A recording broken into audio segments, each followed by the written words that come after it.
All right, well, good morning, Rocky Hill Community Church Life Group Facilitators. Christopher Scott here. It is Saturday, May 2nd, and I am doing the weekly live video for you all. Today I'm going to go over Philippians, give you a brief introduction to the book of Philippians, and then connect it to the rest of the Bible. And then I have a few questions I received throughout the week that I'm going to answer for you as well that people have asked me.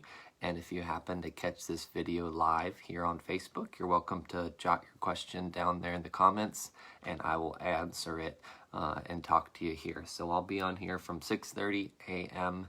until 7 a.m. And my son is sleeping in the room next door, so I'm going to be a little bit quiet. I won't be quite as loud as I normally try to be. So hope you had a good week and are having a good Saturday morning. So let's get started. I'm going to give you an introduction to the book of Philippians. Philippians is one of the letters that Paul wrote. So there's 66 books in the Bible, 39 in the Old Testament, 27 in the New Testament. Out of those 27 books in the New Testament, 13 of those were written by the Apostle Paul. Okay, and then he wrote this book of Philippians. Out of those 13 books, 5 of them were written from prison. Okay, so there's 66 total, 27 in the New Testament, 13 written by Paul. Out of those 13, 5 of those books, letters, Paul wrote from prison, and Philippians is one of them. There's usually called 4 prison letters, and then 2 Timothy is also a prison letter, but it's a letter that Paul wrote right before he died. So if you read the book of Acts, Paul gets put in prison several times. And so it's difficult to catch where he was in prison when he wrote some of these letters. So I'm going to summarize some of that for you, give you the main view, and help you put it all together. So again, 66 books in the Bible, 27 in the New Testament, 13 of those 27. Hi, Gary. Good to have you here. 27 in the New Testament, and then out of those 27 in the New Testament, Paul wrote 13. 5 of those 13 that Paul wrote, he wrote from prison, and 4 of those 5 that he wrote from prison, he wrote from in prison in Rome under what we call house arrest, meaning he was in prison, they're awaiting trial, and you can read about this in the book of Acts in Acts 28. The book of Acts ends with Paul being in prison in Rome under house arrest, and that's when he wrote the books of Ephesians, Philippians, Colossians, and Philemon. Okay, those are the 4 prison letters. Ephesians, Philippians, Colossians, Philemon. Those are the 4 prison letters. And then 2 Timothy, Paul wrote from prison, but later on, a couple years later. So in Acts 28, Paul is in prison in Rome under house arrest, which really wasn't a severe imprisonment. He was just there awaiting trial. He could have people come and go. He paid for his own stay and food. So it wasn't really a strict prison like we think of prison. It was house arrest. Okay, and so that's when he wrote those 4 prison letters. Ephesians, Philippians, Colossians, and Philemon are those 4 prison letters. Then he gets released from Rome. He does some more ministry. Then he gets arrested again and gets taken back to Rome. And that's where Paul was put in what's called the Mamertine prison. You can still go to this prison today in Rome and visit it, but it was it was a dungeon several floors below the Roman city, the city in Rome there. And it was wet and cold and dark, and that's where Paul writes 2 Timothy. So there's 5 letters that he wrote from prison, usually 4 prison letters, because 2 Timothy gets kind of lumped into the pastoral letters, which I'll cover another time. So Philippians is a great book to read. I hope you've been able to read it in the past or gone through it with a small group before. It's basically about rejoicing is the big idea, the one word description I have for Philippians. Rejoicing. Believers ought to live righteously based on the example of Christ by staying in harmony with each other, enduring suffering, and focusing on righteousness. And the key verse, I believe, for Philippians is Philippians 3:20 that summarizes the book well. Philippians 3:20 says, "But we are citizens of heaven, where the Lord Jesus Christ lives, and we are eagerly awaiting for him to return as our Savior." And the big idea of this book is we're citizens of heaven. We should live differently and look differently than the people living on this earth. And I outlined the book in 4 different sections. So basically, Carrie LBC, since you're watching, if you have your Bible, your Swindoll Bible, I love to create Bible charts just like Charles Swindoll does. Mine is probably backwards because I've got the phone flipped. But you can see this is my Bible chart where I give the big idea of the book, the key verse, I outline the chapters, what are some of the themes, and then applications. So that's basically just what I'm going through is some of my own study in the book of Philippians. So Philippians has 4 chapters, and I gave a heading for each chapter. First chapter is about purpose, Paul's purpose in life. Second is about power, the power of Christ and his death. Third is about practice, the practice of Christians. And then fourth is about principles for living. And so that's what the book is about as far as the chapters. And then I gave it some themes. There's the work and result of Christ. Paul talks about his imprisonment a lot, sanctification, and then suffering because of ministry. And then there's 3 applications from this book that I wrote out. Live for Christ, live together as one body in harmony, and then live in joy together. Okay, so that's the book of Philippians. It's just 4 chapters. It's a great one to study on your own, and hope you're able to catch it and read it and go through it on your own. And I have some more of these charts that I can give you if you want. You can send me an email, and I'll email you back this chart. So Christopher@rockyhillexeter.com is my email, and I can email these charts to you that Grant Fly and I made together. So that's the book of Philippians. Hope that makes sense and is helpful for you. So now that I've covered the book of the Bible, I want to go over a few questions I received from people this week about small groups. And then I'm just going to stay on the call here if anybody wants to talk or ask questions or share thoughts, okay?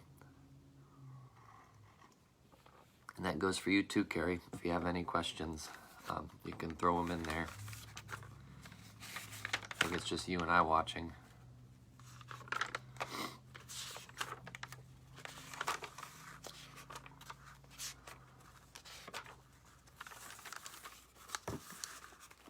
All right, so one question I received this week is, do we take a break over summer?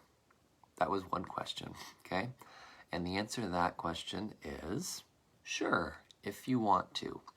Most of the time, it's a good idea to follow the rhythm of school schedules, just because a lot of people kind of follow that rhythm with school schedule for teaching, or they have kids in school and family and vacations and things like that. So if you want to take a break over the summer, that is perfectly fine. But you might find that summertime is a great time for your group to continue meeting and having time together and doing study because you're less busy. There's not school, there's not sports, there's not a bunch of other things going on. You might find those 2 months in June, July, August, middle of June to middle of August, that might be the best time to do a great study because you don't have as many interruptions and things going on. So it really is up to you as the facilitator, number 1, if you're willing to do the group, and number 2, how the group feels. If they want to take a break or if they want to keep going is really the 2 factors. Another question I received this week is, do we take a break between studies? So we spend 12 weeks going through a study. Do we take a break after the study? Do we keep going? And that was a good question as well. Usually it's good to take 1 or 2 weeks of break. You might spend 12 weeks doing a study. It's good to take a week. Just hang out and have some fun together. Do a potluck, serve dinner and eat together and have fun together. At Thanksgiving time, one of our groups, they do a progressive dinner together. They try to end their group study around Thanksgiving or right after, and then they take a week and they do a progressive dinner at each person's house. Kind of a cool idea. So that's what you want to do is, it's a good idea just to have fun, take a week off, have a potluck, or you can take another week off just not to meet, just have a little break. Gives people a chance to buy the new study guides if they need to get those online or whatever that might look like. Gives people, new people, a chance to join too that maybe want to join your group. Okay, so that's what you want to do. Or you can just keep marching on with another study if you really want to, or if the last study you did is only 6 weeks or 8 weeks. You don't have to take a break, but usually it's just kind of fun to build a rhythm and break up the study a little bit. Another question that I received this week is, can we meet at church for our group? And the church is still closed as far as the buildings because of the coronavirus and because of the shelter in place for our state. So there's nothing happening at church right now. The church is closed. We're not having our staff meetings at church. We're not having church at church. We don't have anything really going on at church because we're not supposed to meet together because we're still in phase 1 of Gavin Newsom's plan, pretty much. So, yeah. So that's the other question I received is, can we meet at church as a small group? And at this time, we're not allowed to meet at church. And Carrie says, he goes back to, my group doesn't do well on breaks. They're hard to get back from. That's a good point too. So you just keep going on. If that's your experience when it comes to breaks, just keep marching on. Don't take breaks. And we've been through that before together, Carrie. So that works too. Yep. So those are the questions that I had received this week. I wanted to cover with you. That was my introduction to Philippians as well. So I'll be here on the call for another, or the video for another 15 minutes. If you got your coffee, welcome to bring your coffee. Throw a question in there to the comment section and we can talk. Live video options. Yep, so I'll be here. You got any questions, Carrie?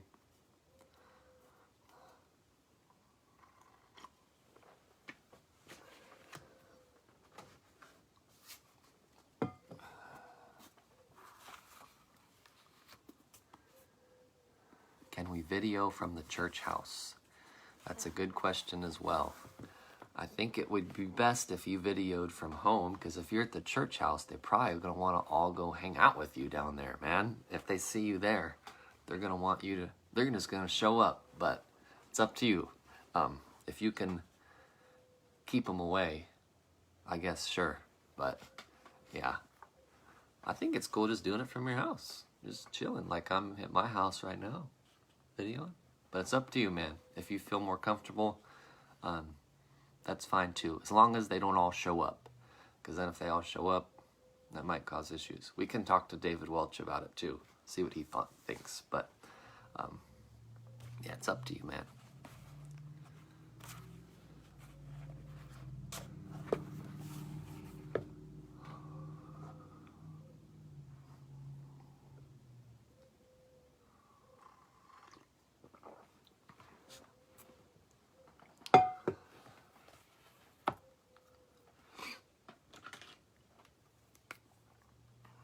I'll give you time to write in there.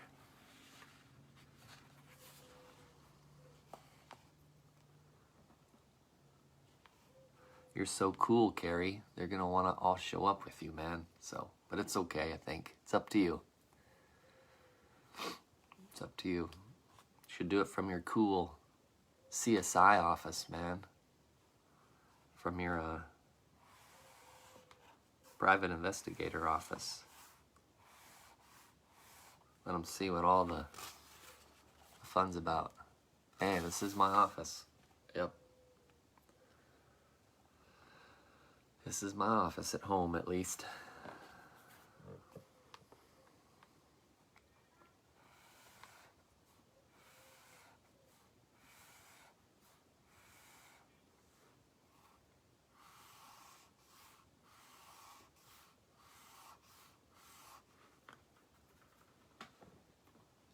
Home office. This is it.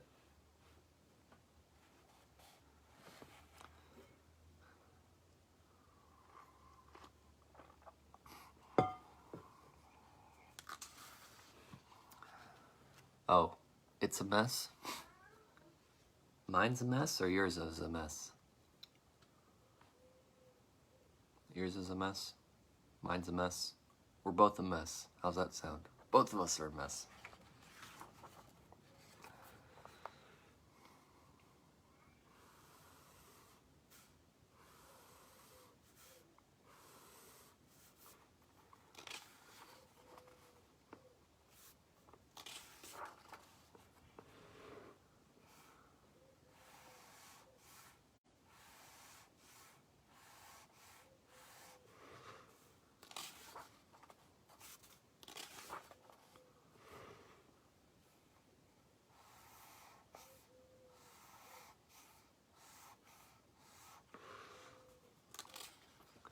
Mine, oh, yours is a mess.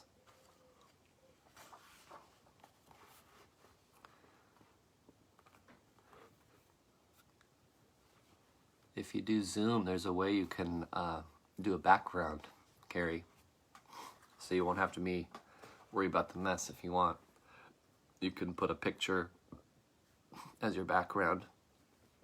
They provide some for you, or you can upload it if you use a computer, I think. So if you're on your computer doing the group, you can upload a picture as your background and no one sees. Might be an idea. When we do our staff meeting, David Welch and Jordan Rodriguez, they upload Tiger King backgrounds to their... If you've seen Tiger King on Netflix, they're having fun with it. But they always do a Tiger King background.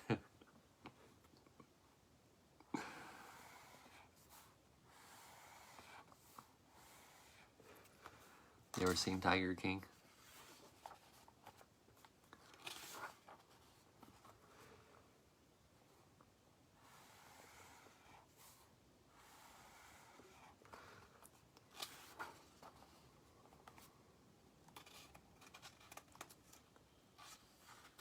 Like live from the West Wing. That works too.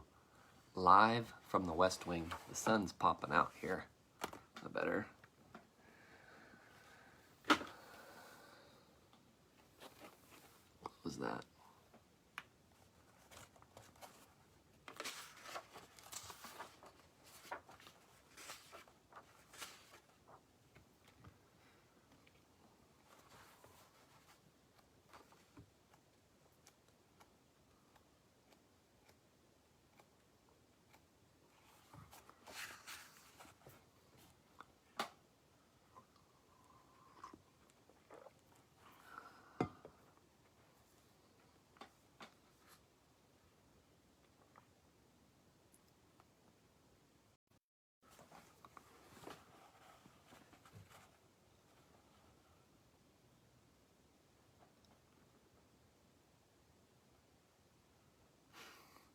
Tiger King. If you want, I watched 3/4 of the first episode, and then that's about it. So it's not. It's everybody was talking about it, so I watched it just to check it out, so I can know what the heck's going on. But I'm not sure if it's worth watching a lot of. But some people like it. It's interesting though. Man, it's interesting. My favorite thing, I only watched that one episode, but the people that did the documentary, they're very creative in portraying the people in ways they don't even know. Cheryl said it's dumb, so I really have to watch it. You'll get some laughs out of it, but it's interesting because there's the people they're following and documenting, and the people that they're documenting think they are portraying certain things, but the people that are videoing it give certain glimpses into this life that they live, and the glimpses that the director gives is really what tells you the truth if you pay attention. For me, that's just it's not what they say, it's not how they're acting, it's the little off-camera glimpses that the directors give you that really reveal who these people are. So the people think that they're kind of telling the story, but they're not really controlling the show. It's the director that has these certain camera rolls, and where they're letting the camera roll, and the people don't really know they probably know, but they don't think they're talking to the camera.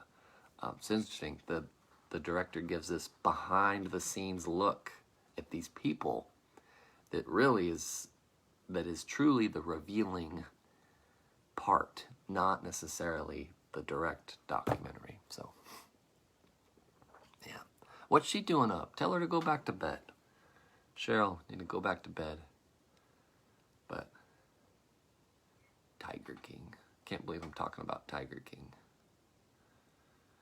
Yeah, so with that, you can upload a background picture on Zoom. If you use Zoom on your computer, hide your messy office. Or just go down to the church house. Don't matter. Just lock the door. Lock the door and don't let them in.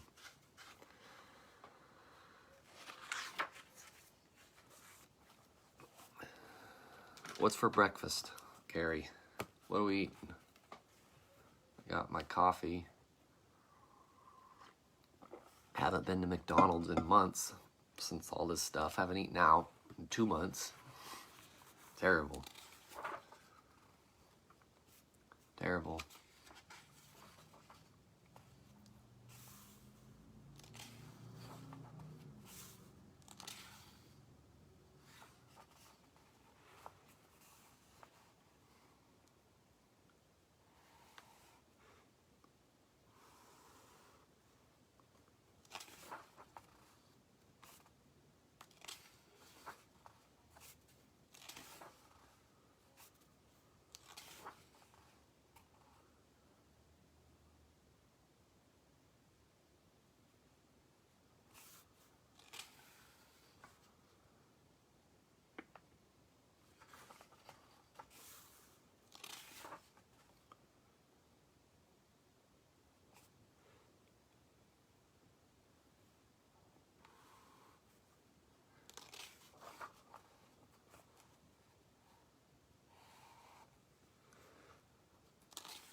All right, we got about 5 minutes left on our weekly life group Bible introduction and Ask Me Anything AMA time.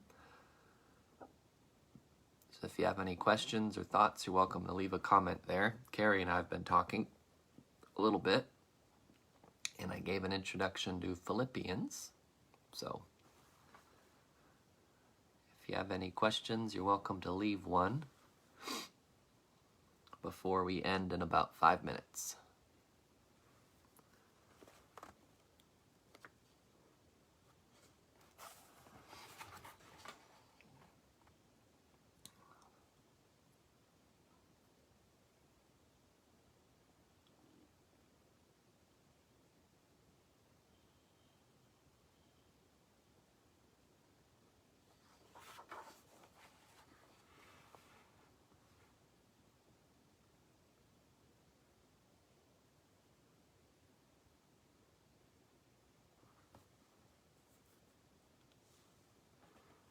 Whoop whoop.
breakfast time. Thanks for stopping in, Carrie. It's good to see you here.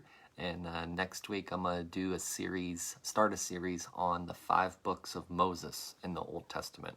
So you're welcome to join back next week at 6:30 a.m.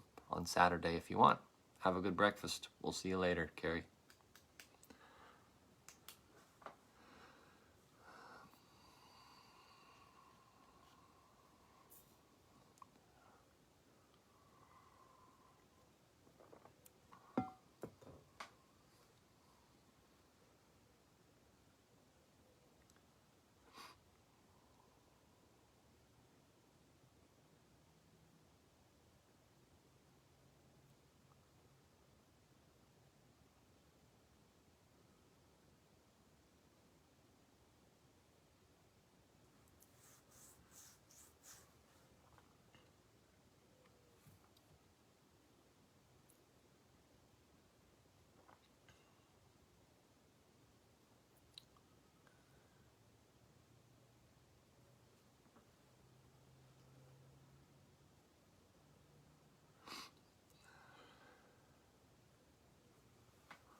All right, so it is 7 a.m. I'm going to end the Facebook Live here. Thanks for watching, and I usually upload this to YouTube as well, in case you want to watch it another time to our church YouTube channel. So thank you for your ministry as a life group facilitator. Thanks for being here.